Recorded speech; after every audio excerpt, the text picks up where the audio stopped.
यार यहाँ से ले लूंगा कपड़े। नहीं यार, अपनी दोस्त की दुकान पे से लूंगा। अस्सलाम वालेकुम अली भाई। वालेकुम अस्सलाम भाई, कैसा ना हुआ? भाई कुछ भी नहीं, बस लोवर लेने आ गया था। तो सैंडल लोवर आए दिखाऊं आपको? लोवर तो काफी अच्छा है आपका, कितने का है वैसे ये? 1000 भाई, आप तो मेरे दोस्त हो, आपको 400 का मिल जाएगा। भाई ठीक है, दे दो।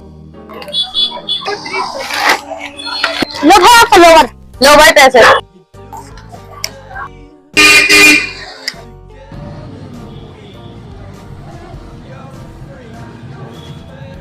यार मैंने अपनी दोस्त की दुकान से लोवर तो खरीद लिया।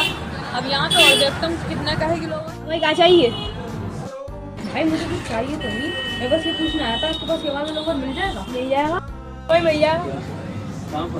ये लोवर आपको 300 रुपए का मिल जाएगा। 300 रुपए का? दोस्त ने क्यों ना लगा दिया?